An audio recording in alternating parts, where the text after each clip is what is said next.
So, if you're an aspiring entrepreneur who wants to replace your corporate salary, but you aren't quite sure the numbers you're going to need to get there, then you're in the right place.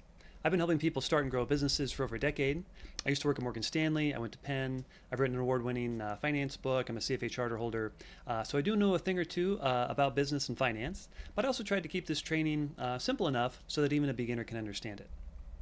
So here's what we're going to cover: the importance of knowing your numbers. If you've ever seen Shark Tank, you know you got to know your numbers. We're going to begin with the end in mind. I'm going to go through some examples of financials for a service business, a product business, and a tech business, and then kind of your homework and next steps. So this episode is part of season 2 of my YouTube channel, which is all about launching your business and getting your first sale. The next episode in the series is going to cover legal and banking and admin and all that kind of stuff. But for now, this is all about the financials. So please let me know in the comments below if you get a lot of value from this, if you have any breakthroughs. I love hearing about your guys' progress. And so let's dive into the details of creating your financial projections so that you can hit your income goals. Okay, let's talk about financial projections. So financial projections and key performance indicators. Financial projections are important so you can know what it will take to hit your financial goals. Everyone knows that your financial projections will be wrong, but that isn't the point. Okay, the point of financial projections is to kind of map out, first of all, if you want to, let's say you want to make $150,000 a year of profit so that you can quit your job or live the life that you want or whatever it is. Cool, that's the goal. How are you going to get there? And that's the point of the financial projections, to see, like, it makes you think through the process, helps you see how many customers you're going to get. Are those realistic numbers? It'll let you know what your KPIs are, your key performance indicators. It'll get you clear on your goals, because a lot of people go into business and I'll say, how much money do you want your business to make? And they'll say, I don't have any idea. I've never thought about that before. Well, you're in business. Business is all about numbers. And so you want to make sure that you know what your goals are and why those goals are important to you. Just don't pick a number out of thin air. Like, how much do you want to make and why, and what impact would that have on your life? So it'll motivate you. Then once you see the numbers, you can evaluate if they're realistic. Like, if you're going to sell some widget, and for you to hit your goals you need to sell 50,000 widgets in your first year. I mean, is that a realistic number? How are you going to get 50,000 people to buy it? Or maybe in order for you to hit your goals, you're going to have to charge $200 when all your competitors are selling the same thing for $100. Is that realistic? I mean, I don't know. You have to kind of think through these things. And once you know what your numbers are to hit your goals, you can then evaluate, like, okay, well, how am I going to get that many customers? Or why would they charge, or why would they pay more than somebody else? Or you can start to think through these things. They also help you determine how much money you're going to need to launch the business, kind of your startup costs, your monthly operating expenses, as well as your monthly revenue and profit. Okay, so if you go through your financial projections and you're like, wow, I'm spending $10,000 a month, whether or not I make any revenue because of all my overhead, are you comfortable with that? How long can you be paying $10,000 a month for before you run out of money? And that might be okay. You may be willing to take that risk, because if you run out of money in 6 months, but you think that you'll be generating, $20,000 of profit by month 3, and you have financial projections that you think are realistic, then okay, maybe you're fine with that. But then again, once you see that number, you may be like, whoa, that's way too expensive. I need to lower my monthly expenses. By going through the process, even though everyone knows that your financial projections aren't going to be accurate, because no one can predict how many people are going to buy. Maybe you'll get more customers than you think, or maybe you'll get less, or maybe it's going to take you longer than you think. Like, the point isn't to be, I mean, you want to be as accurate as you can, but the point is to, like, think through the numbers and make sure that everything makes logical sense. And we obviously want to optimize profit as a business. And when you do your financial projections, you can figure out, oh, well, if we reduce the expense here by 10%, what effect will that have on profit? And so now you can start to, now that you have kind of a math equation, you can play with the equation to see, how can we optimize profits more? Well, what if we increase our uh, our price by 5%? What effect will that have on profit? And that's good. Of course, it's also in a business, you want to optimize more than just profit. You want to maximize impact and customer satisfaction, all the other things. Uh, but the purpose of the financial projections is, to figure out how you can optimize profit. Now, I kind of alluded this before, but how much money do you want to make? If your answer is, oh, I don't know, I've never thought about it, well, now's the time to think about it. It's important to have a goal so you know what numbers you need to hit. If you're just like, well, I'm just going to start a business and whatever happens, happens, that's one way to approach business, but that's not how successful people do it usually. They have a plan, they have a goal, they know why they want the goal. So consider this for for your step 1 goal, okay? Have enough profit that allows you to pay all your bills, including health insurance, with money left over to take a couple vacations a year, allows you to save for retirement and build up your savings and pay down debt. Because once you hit this goal, you kind of have freedom, right? You can basically do what you want. Like if you have all your bills paid, you've got extra money in the bank for savings, you've got a cash cushion, an emergency fund, you're saving for retirement, at that point you can kind of do whatever you want. So what is that number for you? I think that could be a good first goal to shoot for. Is that $60,000 a year? Is it $100,000 a year? I think most people can live on $100,000 a year. So, and if you need more than that, then those aren't needs, those are wants, more than likely. So, what number allows you to do all this so that you can feel comfortable quitting your job or whatever your goal is? Start with this goal because then you have the freedom to do whatever you want. Now, for the next goal, don't think about money as much as lifestyle. So, if you want to make $1 million, if you achieve that in the way you envision, will you be happy? If you're like, I want to make $1 million, people will say that. Oh, I want to be a millionaire. Awesome. Why? Well, I don't know. I think it'd be cool. Like, if that's your reason for wanting to become a millionaire, that's not enough motivation for when the time gets tough, you're going to quit. You're be like, well, I guess I don't need to be a millionaire. I quit. I quit on my business. So you want something that gives you some juice. But let's say that you want to become a millionaire, and let's say that this business that you have in your mind comes to fruition. Will you be happy? Will you have the lifestyle that you want? Will you have that dream lifestyle? Because there's a lot of people that make the $1 million, that build the $1 million business, and they're miserable. They're stuck working 80 hours a week, serving customers they don't even like, selling a product they don't believe in a location that they're stuck in. They're in a certain city they don't like anymore or whatever. So the goal isn't to make $1 million company or to make money at all. The goal is to have an amazing life. Business and entrepreneurship is a way to create that amazing life. So what is that amazing life for you? Well, I've never thought about it before. Okay, you're right. You probably haven't thought about it before. You're just like, how can I make some money?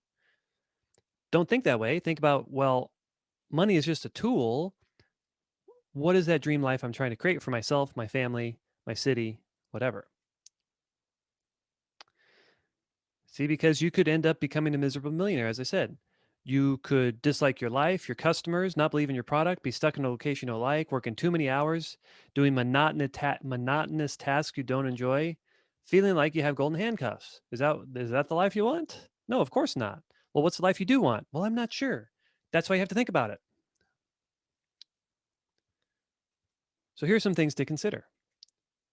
What do you want your typical ideal day to look like? Where are you living? What are you driving? And how much are you paying for that? How much does that cost? How many hours a week are you working? Are you doing kind of a Tim Ferriss 4-hour work week?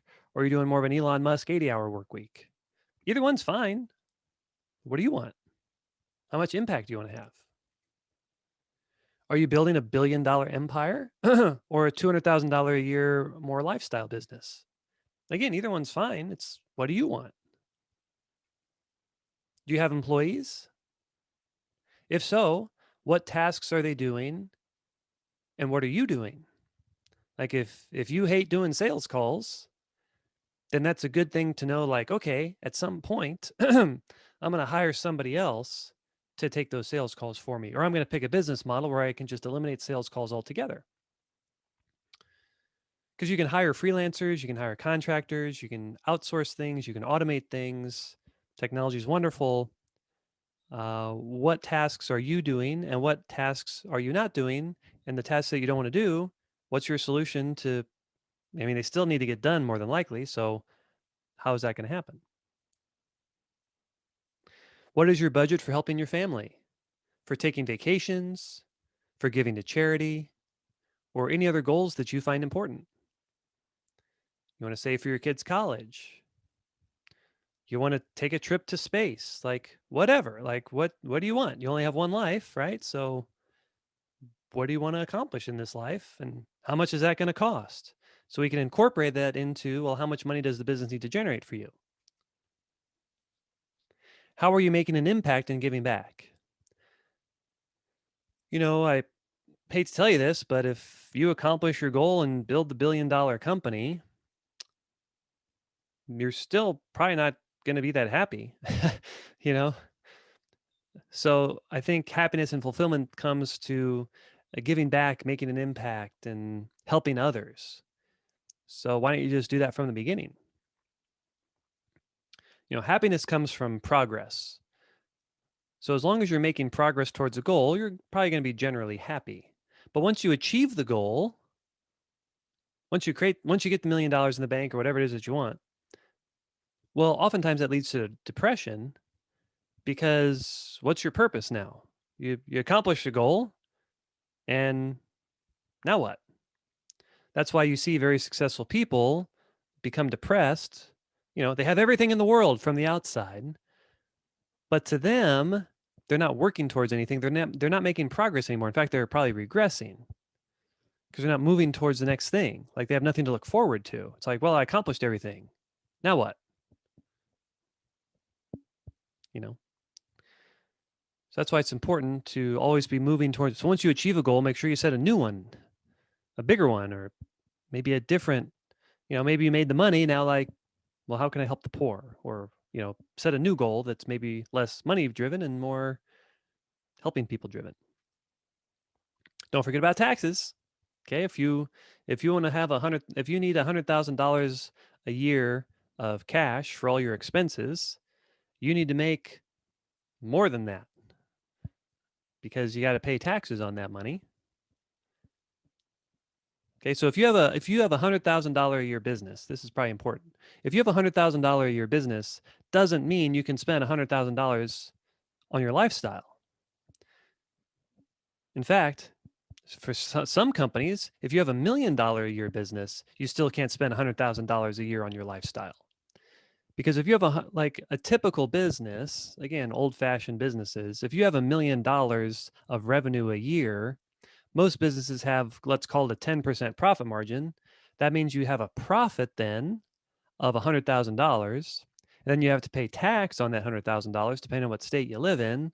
Let's just maybe have some expenses that you can write off against that or whatever. Let's just say it's 30%. So on $1 million business, your take home pay, or like, let's say you pay yourself the profit or whatever, and we're going to ignore you paying yourself a salary. These are just general numbers here. Let's say it's 70K. But then that 70K, you want to save some for retirement. You want to save some of that money. You want to do other things with it. So you may think, I have $1 million a year business. I'm set for life. But if you only have a 10% profit margin on that, then you're not.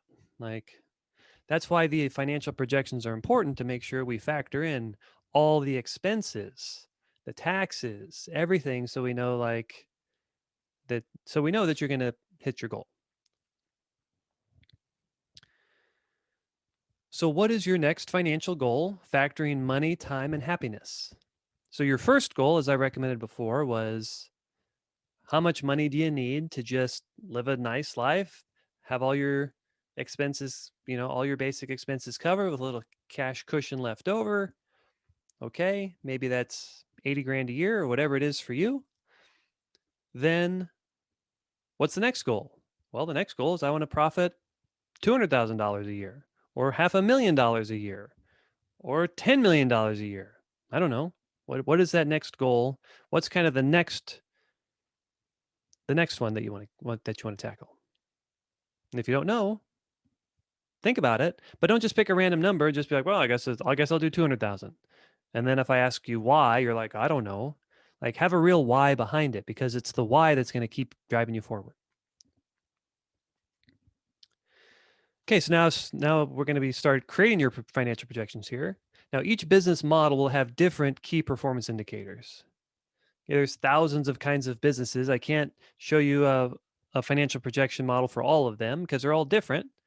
But I'll try to give you some ideas of how you might do it. Each business is going to have different expenses and revenue sources. In the business models training, I go through like 16 different business models and give example financials for each one of them. So that would be a great training for you to reference. Go look through the case study there, see what see how their numbers look as far as revenue, expenses, number of products or customers, and all these kinds of things. So I think that'll be good for you. But I wanted to go through a few here just so you can kind of get a flavor. So let's say you want to make a 6-figure coaching business. Okay, what does that look like in terms of what it takes to get there? Well, your KPIs, your key performance indicators, they're going to include your cost to acquire a customer, the number of leads you generate, your enrollment rate, your lifetime value per customer. These are some of the KPIs that this business needs. For marketing, let's say at first you use networking to generate leads. So you're going to networking events, you're going to conferences, you're connecting with people on LinkedIn, you're using your network and asking friends and family for referrals. Like basically you're doing free marketing techniques where you're not having to pay for advertising, or your cost to acquire a lead is zero. Okay, maybe you form a partnership with a center of influence, so they're sending you referrals. Basically, your cost to acquire a customer is zero at the beginning. Now, let's say for every 10 people you speak with, one of those people says yes, and let's say you're selling a $3,000 coaching or consulting program. And so if 1 out of 10 people says yes, your enrollment rate is 10%. Okay, so for every 10 people you talk to, you get 1 client. Now, your enrollment rate may be 30% or 50% or 5%. Like, I don't know. This is just a number I picked. I think when you're starting off, I think that's a good goal to shoot for. Hopefully you do much better than that, but we don't know. So each month, the goal is to have 30 sales conversations, basically 1 a day. So the goal is, okay, I'm going to have 1 sales conversation a day at a 10% enrollment rate. That times $3,000, you're making $9,000 of profit per month. Now, the beauty of having some sort of service or virtual business is you don't really have many expenses. Maybe you have an expense for, well, you don't really need much of anything, like your phone bill, I guess, and your internet. That's about it. Like, you're not delivering a product. So your profit margin is very, very high. And if you're generating free leads, then it's basically all profit. So let's call it about $9,000 a month. $9,000 per month times 12 months equals $108,000 of revenue. You basically don't have any expenses in this kind of a business. Sure, you might have $100 a month here or there, or some random thing. But in general, you've got a 6-figure per month or 6-figure per year profit business. Okay, so even if you have $8,000 of random expenses here and there, you're still at a 6-figure profit. So that would be one example of how the numbers work. And then you can play with it. Okay, well, what if I want to make more money? Okay, I need to generate more sales conversations. And how am I going to do that? Is that realistic? Do I have enough time in the day to take that many sales conversations? What if my enrollment rate is 20%?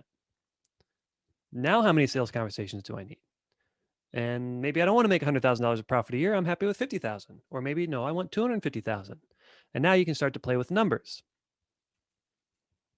Now, let's say you want to scale it up, and you're like, okay, well, now I'm ready. Now that I've got a decent business here, I want to run paid advertising.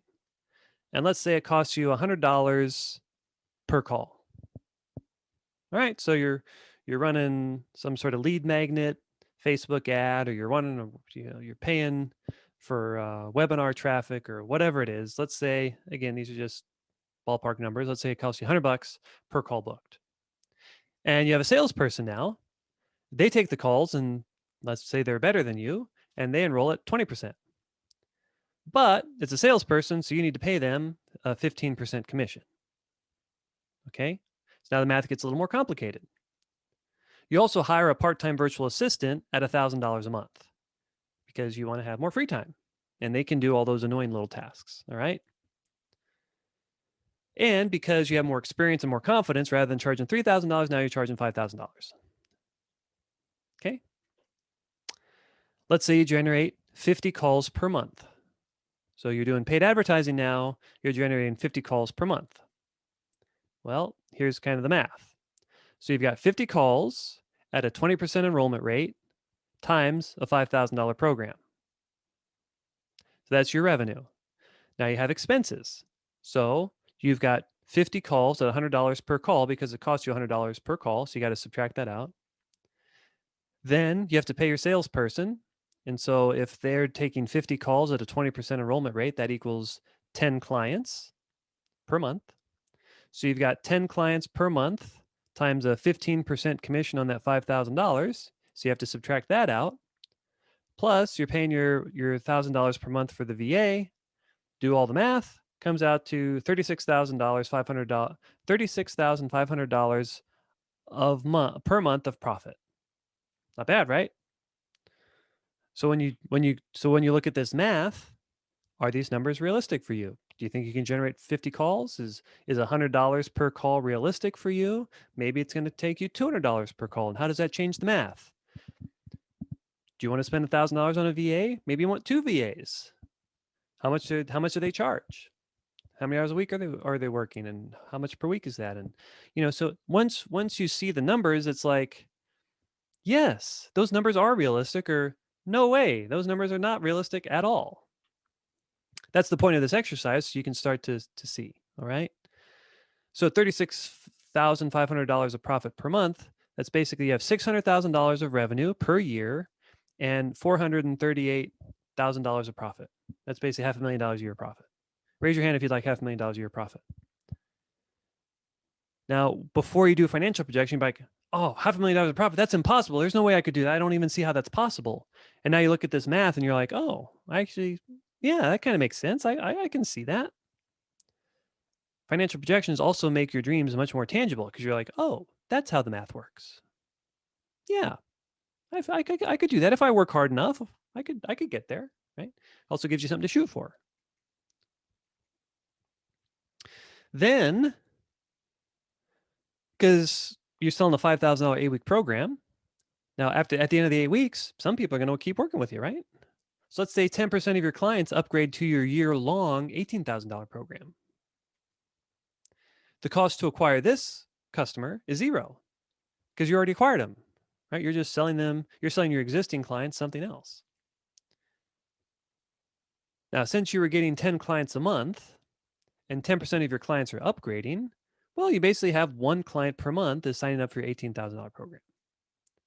So that's an extra $216,000 of profit per year just for offering your existing clients a year-long thing. Now, if you didn't even have a year-long thing at all, and you're just like, okay, thanks guys, bye, you would have left $216,000 of profit on this. You wouldn't even have had that. So you always want to be thinking, what else can I be selling to my customers and clients?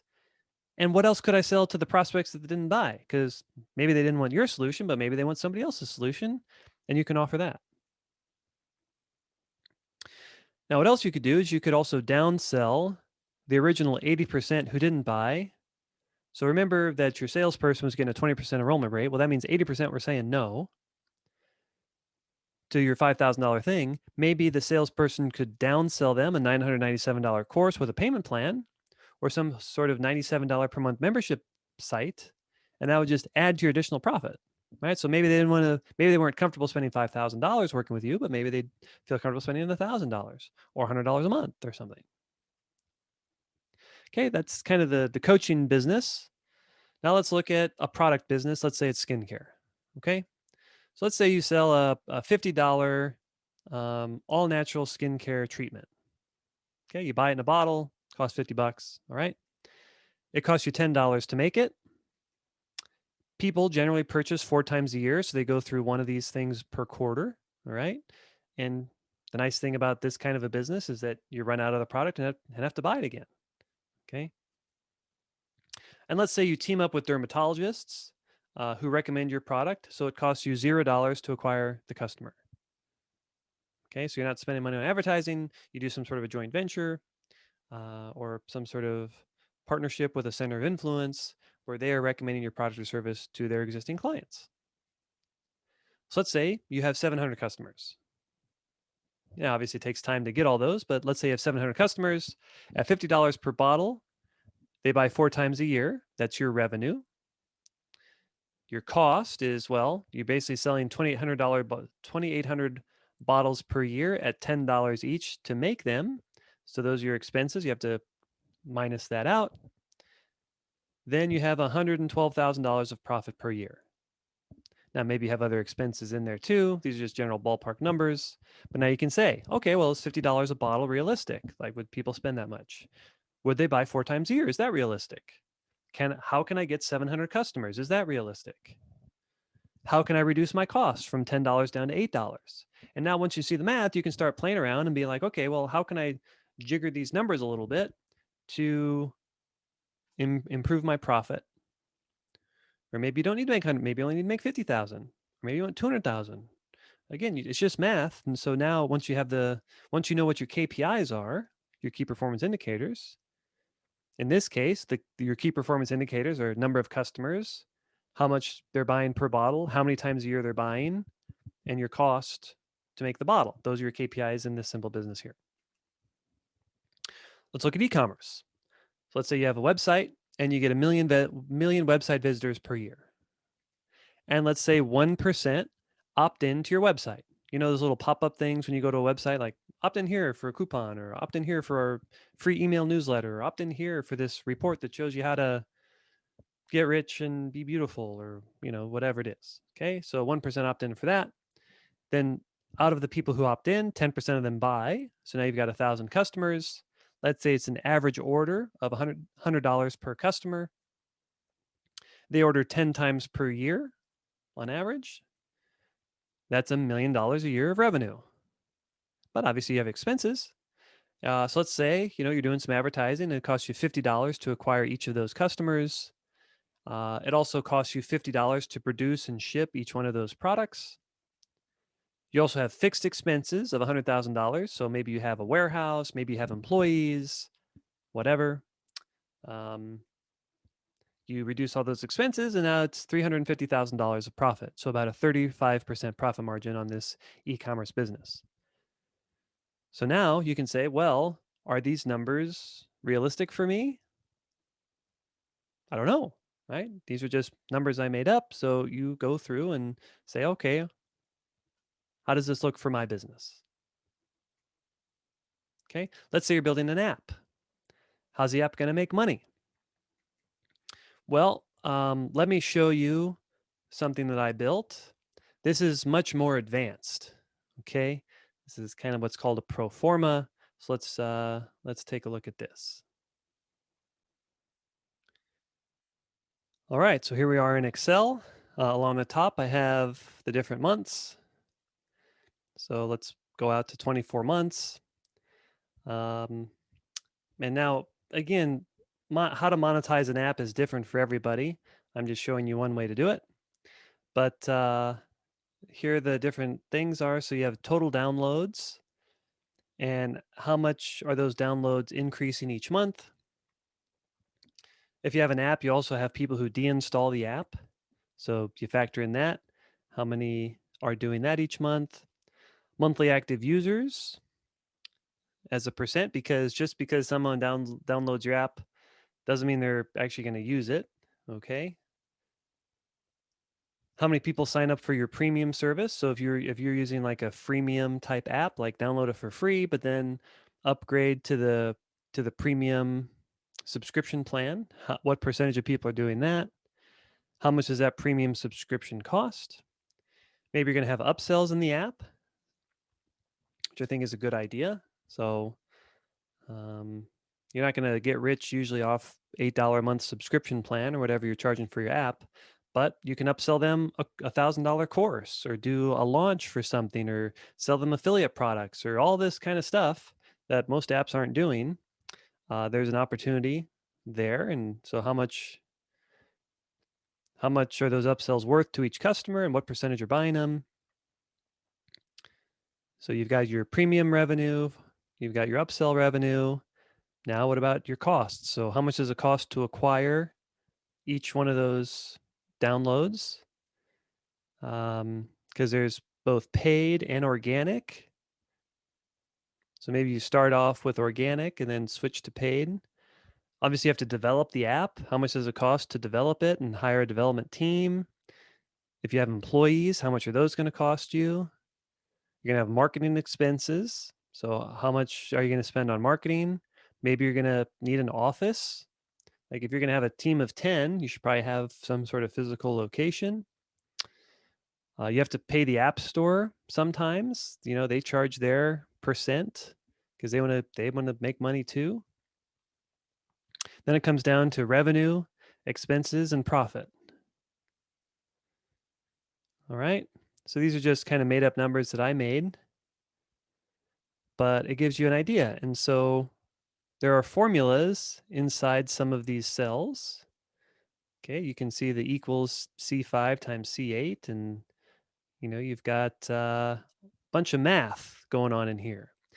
Now, do you need to create one of these for your business? I don't know. I mean, how detailed do you want to be? If you're going to pitch investors, they're going to want to see something like this. I I don't think you need to pitch investors for most businesses. I don't think most businesses need to go into this level of detail, but maybe you like Excel and you want to build one of these, really take it to the next level. I mean, how complicated is your business? Just kind of depends. How detailed do you want to be? Now, with this pro forma I made, I can guarantee you 100% that if I built this app, that none of these numbers would be accurate. It's impossible to predict that. But again, that's not the point. It's to see like, well, if I wanted to get to, what am I shooting for here? $500,000 a month of profit with an app. What does that look like? And then I can reverse engineer like, okay, well, do these numbers make sense and all that kind of stuff. Okay. So I wanted to show you a little more advanced a financial projection document. Maybe you want to build one of these, maybe you don't. At least you know that they exist. All right, so let's go back to the presentation. Okay. Whatever kind of business you have, whatever kind of financial projections you are going to do, you need to know your numbers. If you ever watch Shark Tank, they're always like, know your numbers. What are your numbers? You got to know your numbers. Well, what does that mean and what numbers you need to know? I'm glad you asked. Let's take a look at some of these. Aren't all the numbers, but these are several numbers that you may need to know in your business, depending on the kind of business that you want to have.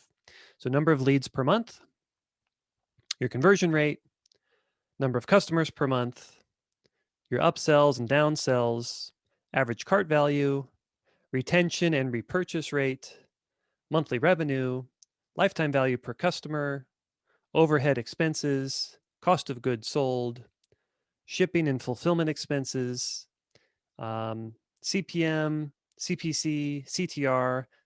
So that's like cost per 1,000 views, cost per click, click through rate. These are all kind of paid ads, especially like Facebook ads kind of numbers. If you want to get into that, you got to know all those numbers. your cost to acquire a customer, your startup costs, profit. Okay. Now there's a lot more numbers besides those that the business you have might need to know, but this will give you a flavor of the kinds of things of what KPIs are and what numbers you may want to know. And you want to be thinking, how can you give yourself a raise? So what other ways can you make money? I mean, I know dozens of ways, dozens of revenue sources, dozens of monetization techniques that existing businesses can add on to their business to make more money, but most people don't think like that. And I don't know why they don't think like that, but I want you to start thinking like that. What other things can you do? What other products and services can you create to sell to your target audience? What products and services from other providers and your competitors can you sell to them as an affiliate? Because guess what? Hate to break this to you, but your business doesn't solve all their problems. It doesn't help them achieve all their goals. So if you have a narrow target market, such as women who just had their first baby, moms who just had their first baby, and you're helping them with losing the baby fat weight or whatever, well, guess what? They have probably 1,000 other things that they need.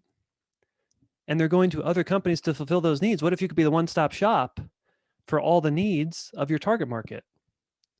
Now, obviously, you're not going to create baby bottles and the latest fashion trends in baby wear, but you can partner with people who are doing those things. Okay, so or what ebook could you create to sell? What coaching program could you create? What 3D printed product could you manufacture and sell to your audience? Like there's just so many ways. What membership site or service could you offer to your audience? What high-end retreat could you host? I mean, there's just so many. What kind of event could you host and charge tickets for money? There's just so many things. So how else can you make money serving your market? And to give yourself a raise, how can you improve your conversion rate? How can you lower your expenses? How can you increase your retention rate? Like go through all your KPIs and say, how can I increase this or decrease that? Okay, now it's time to take action. First, determine how much money you want to make for phase one. Phase one is basically financial security. I don't want to call it financial freedom.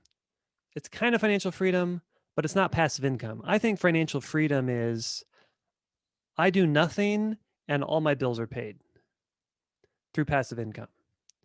Okay, that's not the goal here. It's, you're willing to work 40 hours a week or whatever to hit that number. This is not passive income. This is active income. So for phase one, let's say it's $60,000 a year of profit after tax that you need to live a lifestyle, or whatever that number is. Pick that number now. Then determine how much money you want to make and the lifestyle you want for phase two. That's like phase one is like, okay, I'm stable. Like, I don't need to go get a job. I'm good.